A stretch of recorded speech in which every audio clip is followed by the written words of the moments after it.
राधे राधे दोस्तों, जय Shri Krishna. Good morning. अभी 6 बज रहे थे और मैं आज जग गई थी दोस्तों। आज थोड़ी मेरी थकान कम हुई है और आज मेरा एग्ज़ाम भी है, इसीलिए मैं सुबह जग गई थी। सुबह जग के मैंने पूजा पाठ किया और फिर तैयार होने लगी थी दोस्तों। आज भी मैं अभी ग्राउंड नहीं गई हूँ, मुझे ग्राउंड जाना है क्योंकि मुझे वहाँ बोला है कि मतलब हाइट के हिसाब से मेरा वेट जाता है, तो मुझे वेट कम करना पड़ेगा, इसीलिए मुझे ग्राउंड जाना पड़ेगा। लेकिन अभी मैंने ग्राउंड जाना फिर से स्टार्ट नहीं किया है।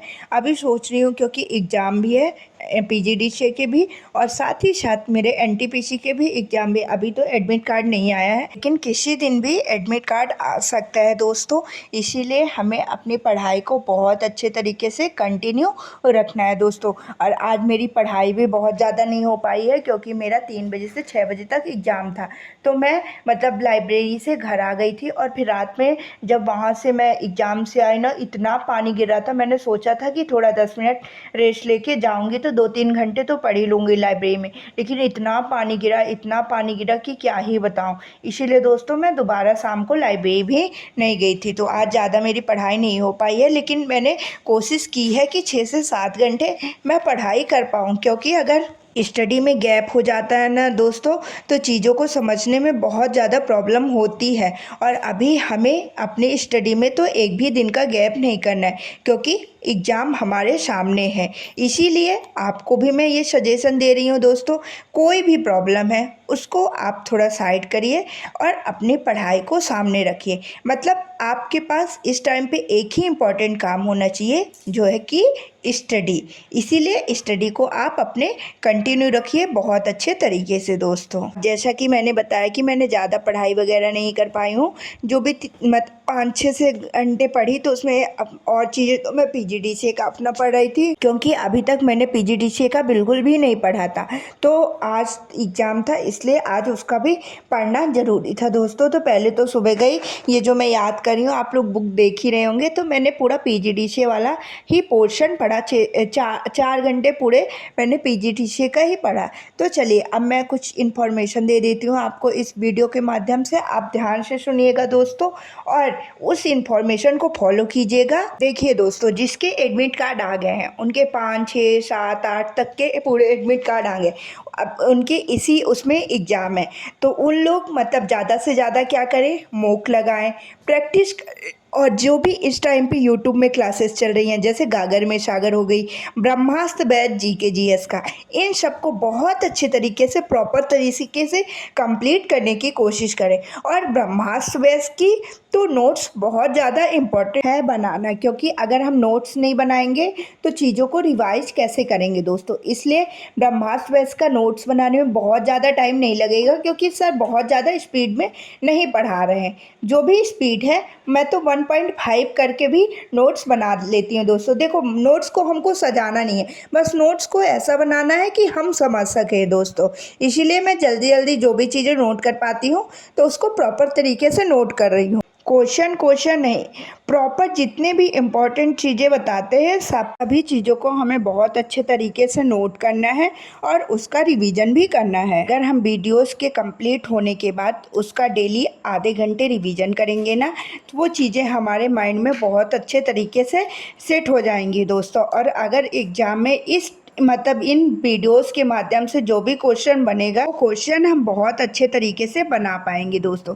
इसीलिए मैं जो भी इम्पोर्टेंट क्लासेस वगैरह रहती हैं जीके जीएससी की, वो आप लोगों से शेयर करती रहती हूँ कि आप लोग भी वो इम्पोर्टेंट क्लासेस अटेंड करें और अपने जीके जीएस में बहुत अच्छे स्कोर कर पाएँ दोस्तों। देखो, अभी तक जैसे मैंने सर की क्लासेस लेती हूँ ना, सर जो इम्पोर्टेंट क्लासेस लास्ट में कराते हैं किसी भी एग्ज़ाम से पहले, उन क्लासेस के माध्यम से लगभग 75% कंटेंट हमारे एग्ज़ाम में फंस जाता है दोस्तों। अगर इन जो वीडियोज आई हैं, ब्रह्मास्त्र बैच आया है, उससे हमारा 40 में से 30 भी क्वेश्चन मतलब फंस जाते हैं दोस्तों, तो हमारे लिए तो बहुत अच्छा है और हमारा जीके जीएस में बहुत अच्छा स्कोर बन पाएगा दोस्तों। और साथ ही साथ जिसकी मैथ रीजनिंग है तो मैथ रीजनिंग में भी अपना अच्छा स्कोर कर लेगा दोस्तों, और उसका सिलेक्शन आसानी से हो जाएगा दोस्तों। मैथ रीजनिंग तो मेरी ठीक है, बट मुझे मैथ में थोड़ा एडवांस वाले पोर्शन में प्रॉब्लम आ रही है, बट मैं उसकी प्रैक्टिस करके उसे अपना अच्छे से कंप्लीट करने की कोशिश कर रही हूँ। आप लोग भी दोस्तों जिस टॉपिक में प्रॉब्लम आए, मैथ हो, रीजनिंग हो, जीके जीएस हो, उस टॉपिक को लेकर परेशान नहीं होना है बिल्कुल भी। उस टॉपिक को प्रॉपर तरीके से रिवीजन करना है और उस टॉपिक से रिलेटेड 100 से 150 क्वेश्चन हमें प्रैक्टिस करना है। आप देखेंगे कि वो टॉपिक आपसे बहुत अच्छा बनने लगेगा दोस्तों, और आप उसमें 100% मतलब अपनी कमांड बना लेंगे। तो यही मुझे कुछ चीज़ें शेयर करनी थी दोस्तों। भी मतलब लगभग 4 घंटे हो गए थे। मेरा पीजीटीसीए वाला जो भी पोर्शन था, मतलब जिस भी सब्जेक्ट का पेपर था, उसने मैंने एक बार पूरी रिवीजन कर लिया था।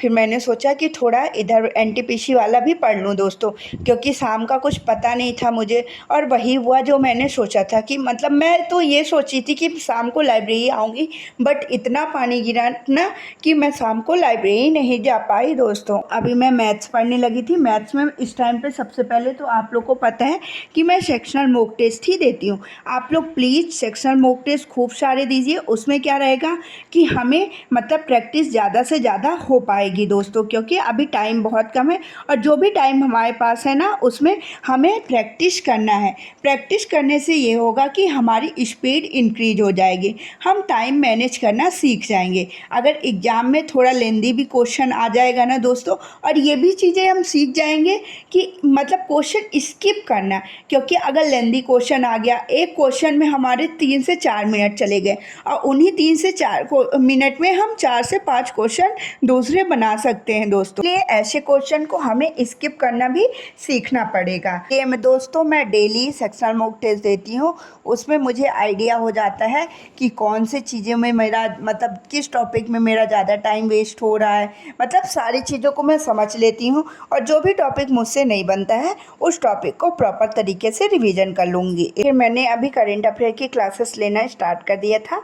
करेंट वाला पोर्शन तो आपको पता है कि मैं डेली लेती हूँ, और मैं लास्ट तक ही लूँगी, क्योंकि ये करेंट डेली का बस सर नहीं कराते हैं, पिछला भी करेंट इसके माध्यम से रिवीजन करा देते हैं। और 2 क्लासेस जो आएंगी ब्रह्मास्त्र में, वो स्पेशल करेंट के लिए डिज़ाइन की गई हैं। उसमें पिछले 1 साल का सर ने बोला है कि हम करेंट रिवीजन करा देंगे दोस्तों।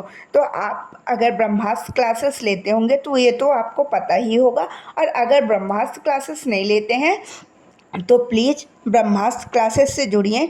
सारी क्लासेस को जीके जीएस वाले को कंप्लीट करिए, और लास्ट में जो करंट अफेयर वाली क्लासेस रहेंगी ना दोस्तों, उनको भी बहुत अच्छे तरीके से 1 बार 2 बार मतलब इतने अच्छे से आप इन क्लासेस को, मतलब ऐसा होना चाहिए कि हम इन क्लासेस को घोट के पी गए हैं। सारे जितने भी इम्पोर्टेंट क्वेश्चन इनमें से सर ने कराए हैं इन वीडियोस के माध्यम से, वो हमें एकदम उंगलियों पे याद होने चाहिए दोस्तों, क्योंकि इन वीडियोस के माध्यम से अगर हमारे एग्ज़ाम में कोई भी क्वेश्चन बने, हम बहुत अच्छे से कर ले दोस्तों। ये सारी बातें मुझे आप लोगों से शेयर करनी थी। और हाँ, एक बात और, बीएसएफ एचसीएम वाला जिसका भी फिजिकल क्वालिफाई हुआ है दोस्तों, वो स्टडी तो देखो उसमें हिंदी बस एक्स्ट्रा पढ़नी पड़ेगी। तो ये जब एग्ज़ाम हो जाएगा उसका भी लगभग 1 से 1.5 महीने में हम लोग का एग्ज़ाम होगा। तो हिंदी और कंप्यूटर थोड़ा थोड़ा इसके लिए भी हम पढ़ेंगे, लेकिन उसमें थोड़ा ज़्यादा चीज़ें पूछेगा। कंप्यूटर और हिंदी हमें और एक्स्ट्रा पढ़नी है, और साथ ही साथ टाइपिंग भी हमें स्टार्ट करनी है, क्योंकि टाइपिंग बहुत टफ रहती है दोस्तों। एक बार मेरा सीआरपीएफ हेड कांस्टेबल में एग्ज़ाम निकल गया था, लेकिन जब मैं टाइपिंग देने गई थी ना, तो मैं टाइपिंग से बाहर हो गई थी दोस्तों। मेन टाइपिंग इतनी टफ रहती है ना कि उसमें 50-50 के बैच में से 2-2 लोगों का ही टाइपिंग निकलता है। इसीलिए अगर जहाँ ही हमारा एनटीपीसी का एग्ज़ाम कंप्लीट होता है दोस्तों, तो हमें अपने स्टडी के साथ साथ 1 घंटे टाइपिंग के लिए ही निकालना है, क्योंकि ऐसा ना हो कि एग्ज़ाम भी निकल जाए और फिर लास्ट में टाइपिंग से बाहर हो जाए दोस्तों। क्योंकि हम लोग किसी भी एग्ज़ाम के लिए बहुत ज़्यादा मेहनत करते हैं। देखो, हमने अगर अभी फिजिकल के लिए मेहनत की, अब पढ़ाई के लिए मेहनत करेंगे, और अगर थोड़ी सी भी चूक रह गई टाइपिंग में और टाइपिंग से बाहर निकलेंगे तो कितना ख़राब लगेगा दोस्तों। इसीलिए हमें मतलब अपना 100% सब चीज़ों में देना है, जैसे हमारा 2025 वाला साल सिलेक्शन वाला साल हो। हमारी जो भी प्रॉब्लम है उसको हमें साइड में रखना है और अपना सिर्फ और सिर्फ जो हमें सरकारी नौकरी में सिलेक्ट कराए दोस्तों, वही काम हमें करना है। चाहे वो टाइपिंग हो, थोड़ा थोड़ा फिजिकल भी स्टार्ट किए रही है, क्योंकि अभी बहुत सारी वैकेंसी हैं। अभी आरपीएफ कांस्टेबल का भी रिजल्ट आने वाला है, दिल्ली पुलिस भी है, एमपी पुलिस की भी फिर से आने वाली है और यूपी पुलिस की है। तो इसीलिए आधे आधे घंटे का फिजिकल भी स्टार्ट करते रहिए दोस्तों, पढ़ाई भी और साथ ही साथ टाइपिंग भी। तो चलिए अब मैं जा रही हूँ घर, क्योंकि मुझे एग्ज़ाम देने जाना है। बाय बाय, राधे राधे, जय श्री कृष्णा, बाय बाय। अब हम कल मिलेंगे।